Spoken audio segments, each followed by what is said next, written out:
इसमें हम बात करेंगे principles of inheritance and variation. Clear है? देखो, principles of inheritance and variations, ये जो टॉपिक है इनसे मिनिमम 4 या 3 to 4 क्वेश्चंस आपसे पूछे जाते हैं। बहुत ध्यान से सुनना सारी बातें। इनको जेनेटिक्स मेनली आप देखोगे तो जेनेटिक्स को हम डिफाइन कैसे करेंगे। अगर इसमें लाइन देखो तो it is the branch of science which deals with study of heredity or inheritance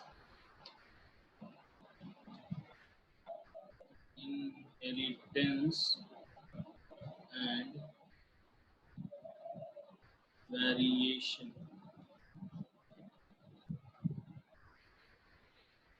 या heredity and variation। क्लियर? देखो, हेरिडिटी और वेरिएशन का मतलब क्या है। जैसे अभी आपने पढ़ा था sexual reproduction in flowering plants, zoology में आपने पढ़ा है सेक्सुअल रिप्रोडक्शन इन ह्यूमंस। यहाँ पर आपने क्या देखा था कि what is the significance of sexual reproduction. The main significance of sexual reproduction is that it leads to variation, which is very much important for evolution। कभी भी वेरिएशन के बिना इवोल्यूशन पॉसिबल नहीं है। एसेक्सुअल रिप्रोडक्शन को हम कहते हैं कि ये बेटर मोड नहीं है। बेटर मोड ऑफ रिप्रोडक्शन हम हमेशा सेक्सुअल रिप्रोडक्शन को मानते हैं। क्यों? क्योंकि किसी भी ऑर्गेनिज्म के अंदर जो इवॉल्विंग प्रॉपर्टी है, इवॉल्व होने की जो एबिलिटी है, वो सबसे ज्यादा इम्पोर्टेंट है। जैसे आप इसको डेली लाइफ में भी देख सकते हो कि अगर हम खुद में भी देखें कि अगर हम इवॉल्व नहीं हुए तो हमारा एग्जिस्टेंस खतरे में आ जाता है। हम हमेशा अपने अंदर चेंजेस लाने की कोशिश करते हैं ताकि हमारा और ज्यादा इवोल्यूशन हो। ठीक, जैसे आप हमेशा पहले 10th पढ़ा, फिर 12th पढ़ा, फिर अब MBBS करोगे, तो ये क्या है, हम हमेशा अपने अंदर वेरिएशन ला रहे हैं। क्यों? क्योंकि हम इवोल्यूशन चाहते हैं। और इवोल्यूशन क्यों चाहते हैं? कोई आंसर दे सकता है? Why there is requirement of evolution? Evolution इसलिए चाहिए क्योंकि हर एक ऑर्गेनिज्म अपनी स्टेबिलिटी चाहता है। ठीक, हर एक ऑर्गेनिज्म अपनी स्टेबिलिटी चाहता है। आप पढ़ रहे हैं, हम पढ़ा रहे हैं। ठीक, आप इसलिए पढ़ रहे हो ताकि आपका कैरियर स्टेबल हो। हम इसलिए पढ़ा रहे हैं ताकि हमारा कैरियर स्टेबल हो। क्लियर है?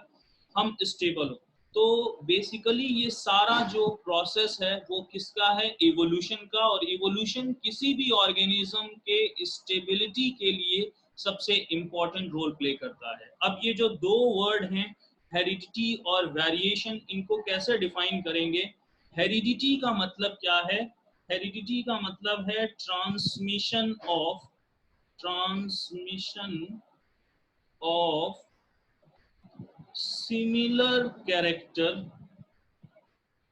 similar character from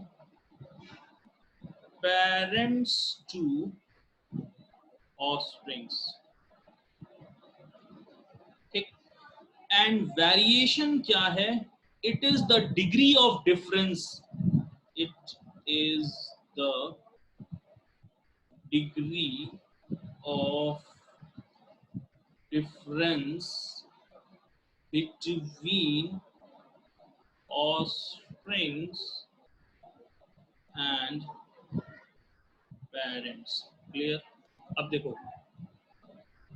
क्या इंपॉर्टेंट है, हेरिडिटी को कैसे डिफाइन कर रहे हैं कि जो सिमिलर कैरेक्टर पेरेंट्स से ऑफस्प्रिंग्स में आ रहे हैं, जो सिमिलैरिटी है उसको हम कहेंगे हेरिडिटी, और जो डिग्री ऑफ डिफरेंसेस है ऑफस्प्रिंग्स और पेरेंट के बीच में उनको हम क्या कहेंगे, वेरिएशन। अब जो एनसीईआरटी की लाइन है वेरिएशन को लेकर के, कि वेरिएशन की जब हम बात करेंगे, वेरिएशन की जब हम बात करेंगे तो लाइन जो लिखी है एनसीईआरटी में, ये हमें बहुत पहले से पता था कि जो वेरिएशन है वो इवोल्यूशन के लिए इम्पोर्टेंट है, और कॉज ऑफ वेरिएशन क्या है ये हमें बहुत पहले से पता है। Cause of variation hidden in the process of sexual reproduction। Clear है? देखो, एक क्वेश्चन आपसे पूछा जाता है यहाँ पर कि जो साइवॉल काउज हैं, जो आपके एग्जाम्पल में पूछा गया है कि जो साइवॉल काउज हैं पंजाब की, वो डेवलप करी गई कैसे, कि उनका हमने क्या कराया, आर्टिफिशियल सिलेक्शन कराया था, क्योंकि हमें ये पता था सदियों से कि जैसे क्रॉसिंग कराते हैं ना, कि भाई हमें जब साइंस नहीं पता था, क्या कुछ भी नहीं पता था, तब भी ये बात जानते थे कि हम सुपीरियर ब्रीड के साथ अगर किसी ऑर्गेनिज्म की क्रॉसिंग कराते हैं तो उनसे सुपीरियर ब्रीड्स पैदा होंगे। क्लियर है? बात क्लियर है? तो वो जो कॉज है वेरिएशन का, it is hidden in the process of sexual reproduction. बात क्लियर है? तो ये इंपॉर्टेंट है। अब यहाँ पे कुछ फादर हैं जिनसे क्वेश्चन पूछा जाता है। सबसे पहला क्वेश्चन जो नहीं पूछा जाएगा लेकिन आपको याद होना चाहिए कि फादर ऑफ जेनेटिक्स, ये हम ग्रेगर जॉन मेंडल साहब को कहते हैं। क्लियर है? फिर फादर ऑफ, ये पूछा जा सकता है मॉडर्न जेनेटिक्स, ये हैं बेटसन साहब, बेटसन साहब। इसके बाद फादर ऑफ, ये सबसे ज्यादा प्रोबेबिलिटी है पूछने की, father of experimental genetics. Father of experimental genetics हम बोलते हैं मॉर्गन साहब को, टीएच मॉर्गन पूरा नाम है इनका। And father of human genetics, ये जूलॉजी में आपने पढ़ा होगा,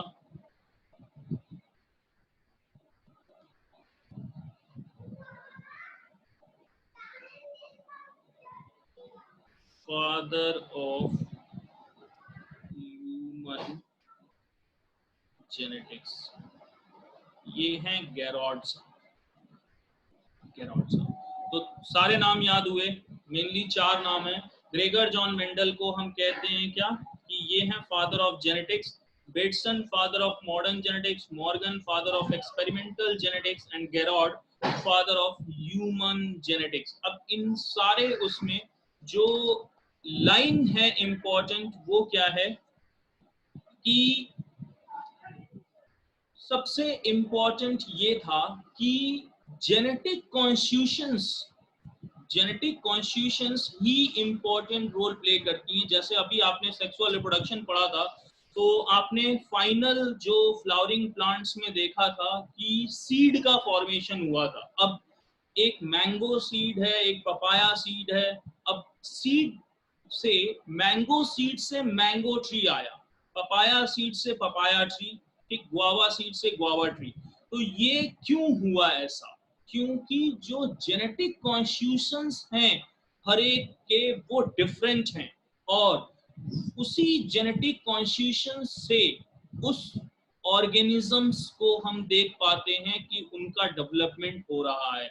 जैसे उस सीड के अंदर बहुत ज्यादा पोटेंशियल है, वो पूरा कंप्लीट है, एक सीड पूरा प्लांट है अपने आप में। अगर उनको सारी एटमॉस्फेरिक कंडीशंस प्रोवाइड कराई जाती हैं पॉजिटिवली, तो वो अपना डेवलपमेंट शो करेंगे, क्योंकि उनका जीनोटाइप जो जेनेटिक कॉन्स्टिट्यूशंस हैं वो उसके अंदर प्रेजेंट है। अब इन्वायरमेंट के प्रेजेंस में एक एक जो रिक्वायर्ड एटमॉस्फेरिक कंडीशंस हैं, उस कंडीशंस में वो अपने आप को एक्सप्रेस करेंगे। जैसा उनका जेनेटिक कॉन्स्टिट्यूशंस है वैसा फिनोटाइप उस ऑर्गेनिज्म के अंदर देखने को मिलेगा। अब जीनोटाइप या जो जेनेटिक कॉन्स्टिट्यूशंस की बात करी थी, तो मेंडल साहब ने जो वर्ड यूज किया था वो फैक्टर्स यूज किया था। कि उन्होंने एक एजम्पशन किया था कि जो कुछ है जो एक जनरेशन से दूसरे जनरेशन में पास हो रहा है, कुछ है जो एक जनरेशन से दूसरे जनरेशन में पास हो रहा है, जिसकी वजह से पेरेंटल कैरेक्टर्स ऑफस्प्रिंग्स में देखने को मिल रहे हैं, जिसकी वजह से पेरेंटल कैरेक्टर्स ऑफस्प्रिंग्स में देखने को मिल रहे हैं। तो उस टाइम पर उन्होंने इसको फैक्टर्स कहा था। बट आज की डेट में हम पूरी तरह से ये जान चुके हैं कि फैक्टर्स रिप्लेस हो गया है टर्म जीन से। किससे? जीन से, which was coined by Johnson. तो अब जीन लेवल पे हम इसकी स्टडी करते हैं। सारा जो पूरी मॉलिक्यूलर जेनेटिक्स है वो सब जीन लेवल पे है। और सबसे इम्पोर्टेंट जो है वो जीन्स ही हैं जो मॉर्फोलॉजिकल एक्सप्रेशन के लिए इम्पोर्टेंट रोल प्ले करती हैं। जो मॉर्फोलॉजिकल एक्सप्रेशन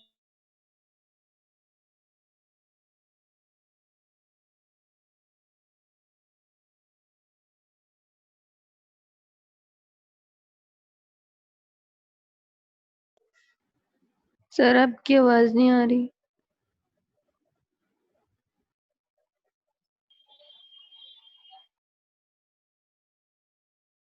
कब से नहीं आ रही है? जो कहानी शुरू हुई, ये शुरू हुई थी, एक हाइब्रिडाइजेशन एक्सपेरिमेंट था। हाइब्रिडाइजेशन एक्सपेरिमेंट था किसका? एक हाइब्रिडाइजेशन एक्सपेरिमेंट था नाइट एंड गॉस का। नाइट एंड गॉस का। इनसे इन्फ्लुएंस्ड होकर के इनसे इन्फ्लुएंस्ड होकर के मेंडल साहब ने वर्क किया था। ग्रेगर जॉन मेंडल साहब ने, ग्रेगर जॉन मेंडल साहब ने काम किया था। और इन्होंने ही पहली बार साइंटिफिक बेसिस बताया था किसका? फर्स्ट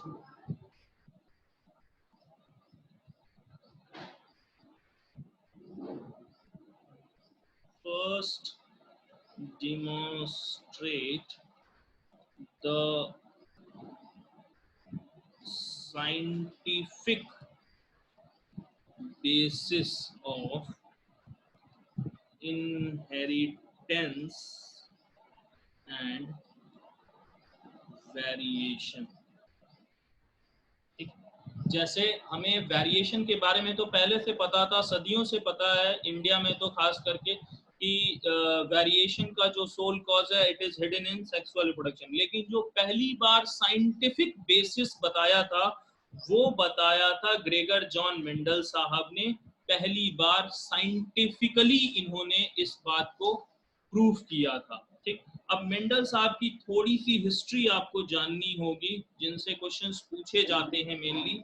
अगर इनके बर्थ की बात करें तो ये 22 जुलाई 1822 में पैदा हुए थे। और इन्होंने काम किया था पी प्लांट पे, गार्डन पी प्लांट पे। और इन्होंने 7 इयर्स तक काम किया था, 7 इयर्स तक काम किया था। और ये डेट आप सभी को याद है क्योंकि ये नीट में क्वेश्चन यहाँ से पूछा गया है कि उन्होंने जो काम किया था 1856 से 1863 तक, ये 7 इयर्स तक इन्होंने इस पी प्लांट पे काम किया था और प्रिंसिपल्स ऑफ इनहेरिटेंस प्रपोज किया था, लॉज ऑफ इनहेरिटेंस दिए थे जो सबसे इंपॉर्टेंट हैं आज की डेट में, कि मेंडल साहब ने ही लॉज ऑफ इनहेरिटेंस प्रपोज किए थे। और एक और इम्पॉर्टेंट बात है जो आपको यहाँ पर जाननी है कि सबसे पहले इन्होंने जो पी प्लांट सेलेक्ट किया था, 7 इयर्स तक उन पे एक्सपेरिमेंट किया और लोगों को लॉज ऑफ इनहेरिटेंस के बारे में बताया। उन्होंने पी प्लांट जो सेलेक्ट किया था, पी प्लांट जो सेलेक्ट किया था, इनसे क्वेश्चन क्या पूछा जाता है कि जो ये पी प्लांट सेलेक्ट किए थे तो इनसे क्या बेनिफिट हुआ, या दूसरा कि इन्होंने पी प्लांट को ही क्यों सेलेक्ट किया था, कोई और भी प्लांट सेलेक्ट कर सकते थे। तो पी प्लांट जो सेलेक्ट किया था उसके रीजंस आपसे पूछे जाते हैं, तो जो इम्पोर्टेंट है सिर्फ वही डिस्कस कर रहे हैं यहाँ पे। सबसे पहले आप याद रखना कि यहाँ इस पी प्लांट के अंदर, जैसे अभी लास्ट चैप्टर में आपने पॉलिनेशन पढ़ा था, तो पॉलिनेशन में याद रखना इसी पी प्लांट के अंदर सेल्फ पॉलिनेशन था और यहाँ पर इसको बड पॉलिनेशन भी कहते हैं, बड पॉलिनेशन भी कहते हैं। और इस पी प्लांट के अंदर डिस्टिंक्ट अल्टरनेटिव ट्रेड्स थे, डिस्टिंक्ट अल्टरनेटिव ट्रेड्स थे, या शॉर्ट में ऑप्शन में अगर आपको मिलेगा तो आप इनको क्लियर कंट्रास्टिंग ट्रेड्स भी कह सकते हैं, क्लियर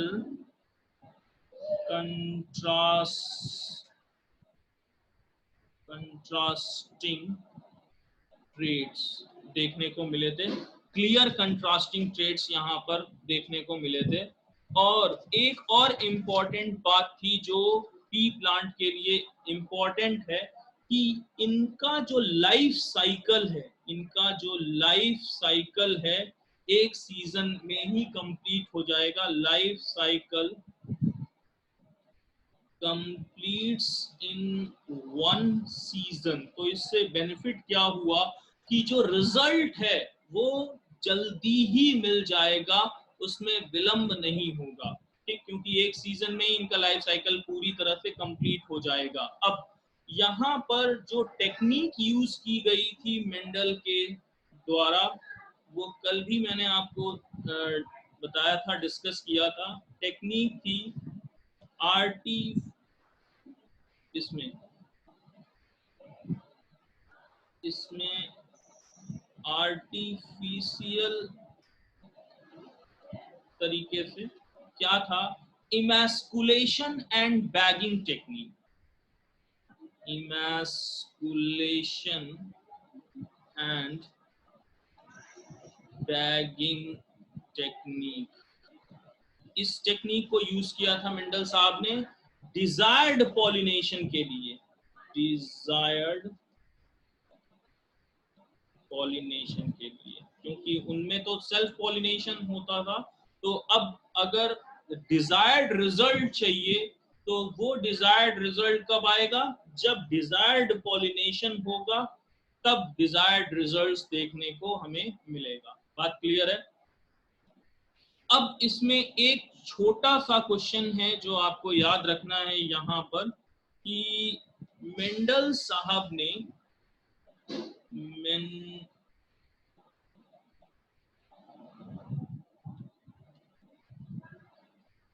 मेंडल साहब ने सेलेक्ट किया था, select 14 true,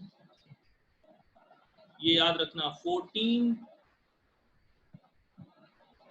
true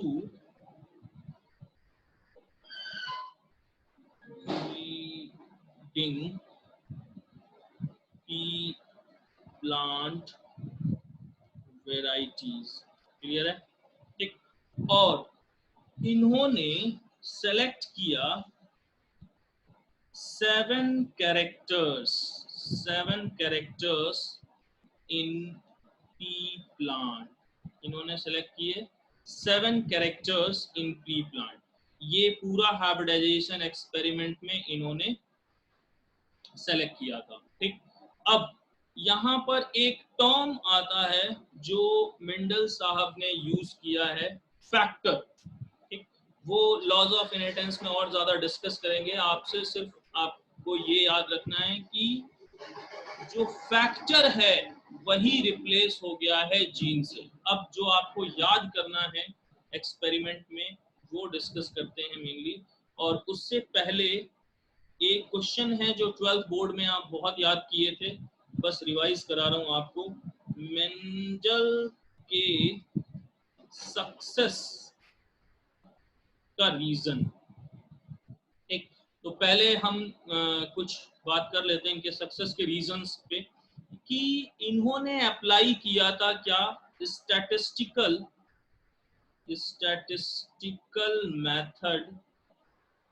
methods and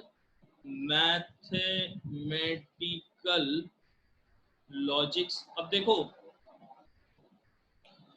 अगर देखोगे तो यही इनकी असफलता का भी कारण था स्टार्टिंग में। क्यों? क्योंकि जैसे आप सभी को बचपन से पता है, बचपन से नहीं 9th 10th के बाद समझ में आ जाता है कि बायो स्टूडेंट्स के लिए मैथ्स एक थोड़ा डिफिकल्ट टास्क होता है।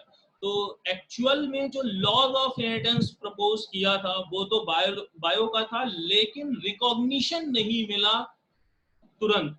उसका सबसे बड़ा रीजन यही था कि इन्होंने जो अप्रोच यूज किया था वो मैथमेटिकल था, लेकिन लॉन्ग टाइम में इनकी सफलता का जो कारण था वो भी यही था कि इन्होंने बहुत एक्सपेरिमेंटली पूरी तरह से स्टैटिस्टिकल और मैथमेटिकल अप्रोच के साथ अपनी बातों को कहा था। और इसके अंदर आपने देखा है कि उन्होंने जो ऑब्जर्वेशन किए थे, जो एक्सप्लेनेशन दिए थे, वो सब के सब पूरी तरह से प्रूव्ड थे। ठीक, तो ये उनके सक्सेस का बहुत बड़ा रीजन था मेंडल साहब के। क्लियर है?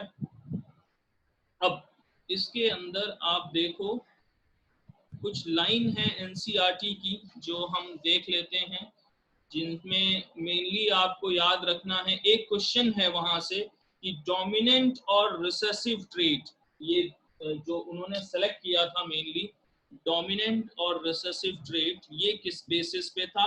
और आपका एक कंफ्यूजन मैं आपको आज दूर कर दूं कि जैसे हम बचपन से पढ़ते हैं कि डोमिनेंट का मतलब क्या है, जो बहुत ज्यादा प्रभावी है, मतलब ऐसा लगता है कि कुछ अलग सा जीन्स उनके अंदर है, जो भी डोमिनेंट की हम बात कर रहे हैं। और रिसेसिव का मतलब वो रिसेसिव है, एक्सप्रेस नहीं हो रहा है। तो पहले तो ये कंफ्यूजन दूर कर लो कि ये बात जो है वो गलत है। यहाँ पर डोमिनेंट का मतलब सिर्फ और सिर्फ एक्सप्रेशन और एक्सप्रेस होने और एक्सप्रेस ना होने से लिया गया है। इसका जो वर्ड है, जैसे एक डोमिनेंट पर्सनालिटी वाला डोमिनेंट यहाँ पे नहीं समझना है कि कुछ डोमिनेंट जीन्स में कुछ अलग से खास है जो वो एक्सप्रेस होगा, और रिसेसिव जीन्स में वो कुछ ऐसा नहीं है, इस वजह से वो एक्सप्रेस नहीं होता है। यहाँ पर सिर्फ अपीयरेंस के बेसिस पे उनको बोला गया है। ऐसा नहीं है कि वो डोमिनेंट है तो उनके अंदर कुछ बहुत ज्यादा अलग सा है। ठीक, यहाँ पर अब नेक्स्ट देखो, इसके अंदर कि क्रोमोसोम नंबर याद रखना है। मैं लिख दे रहा हूं, आप याद रख लेना। जैसे सीड शेप, ठीक, इस सीड शेप की अगर हम बात करें, सीड शेप की, तो जो डोमिनेंट है और recessive, dominant round and recessive wrinkled, wrinkled है तो रिसेसिव, अगर राउंड है तो डोमिनेंट। और नंबर याद रखना, क्रोमोसोम नंबर 7। क्लियर है? क्रोमोसोम नंबर 7 याद रखना है आपको। और इसके बाद जो सीड कलर है, ठीक, वो येलो डोमिनेंट है और ग्रीन कलर रिसेसिव है। नंबर याद रखना है, क्रोमोसोम नंबर 1। फिर flower colour violet dominant, white recessive, chromosome number 1। Clear है? Pod shape, full dominant trait है, कॉन्स्ट्रिक्टेड रेसेसिव से रेसेसिव ट्रेट है। जो नंबर याद रखना है वो है 4। ठीक, तो पॉड का कलर अगर आप देखोगे तो ग्रीन कलर ये डोमिनेंट है, येलो कलर ये रेसेसिव है, नंबर याद रखना है 5। फिर फ्लावर की पोजीशन, फ्लावर की पोजीशन याद रखना कि फ्लावर पोजीशन की अगर हम बात करें, ये नंबर बदल गया, ये ऐसे है। एक फ्लावर की पोजीशन याद रखें तो इनका जो नंबर है वो है 4। क्लियर है, यहां तक सभी ने नोट कर लिया। अब देखो लास्ट जो है स्टेम हाइट है, इनका नंबर है 4। स्टेम हाइट का जो नंबर होगा वो है 4, तो इसको जरूर याद रख लेना आप। ठीक, इसमें से क्वेश्चन पूछा जाता है कैसे कि बहुत सारे कैरेक्टर्स दे देंगे आपको, या तो नंबर पूछ लेंगे कि कौन से इनका लोकेशन